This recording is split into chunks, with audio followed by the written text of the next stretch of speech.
Hi there, Scorpios. Thanks so much for tuning in. I'm Astrogirl, and we're looking at January 18 through January 24. And finally, we're making headway through Mercury retrograde. One more week to go, and Mercury moves direct in Capricorn, your third house of communication and chit-chat. So for those of you who have been finding that everything you say seems to be the wrong thing to say, or that you're not quite getting your point across the way you would like, wait until next week when things are going to be much easier to relay towards other people and explain. Mars, the planet of energy and passion, remains in your sign all month.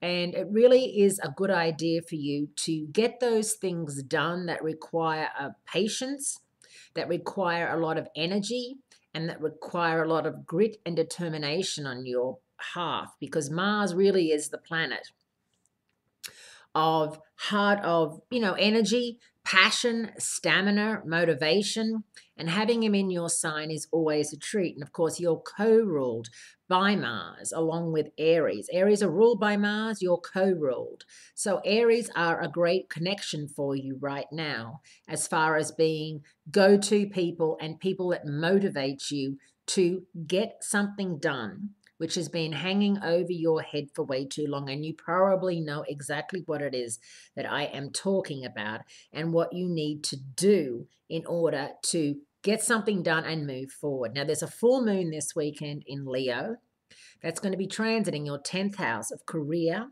and reputation and social status. And it's going to tie up loose ends, wind up projects, and really have things coming to their natural and final conclusion. What is it that you have to do work-wise, Scorpios? Where do you stand work-wise? What is it that needs tending to? These are all questions and more that you can be asking yourself right now. Once Mercury moves direct on January 25, feel free to start addressing all of those issues and more.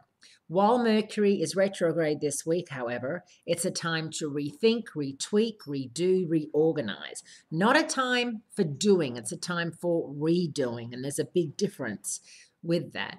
The sun moves out of Capricorn this week and into Aquarius. And for you, that's your fourth house of home and family. And for the next month, domestic issues, whether or not you want to get rid of your flatmate, whether or not you are going to put your place on the market or buy something or look around for a new place to live. All questions that are going to come up and that will easily be answered with the sun in Aquarius.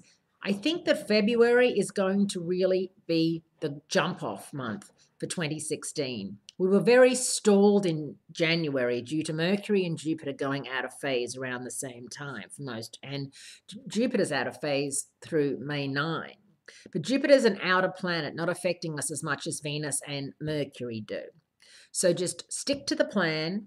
And as I said, the full moon comes along at a great time. And next week really gets stuck into picking up where you left off at the very end of 2015.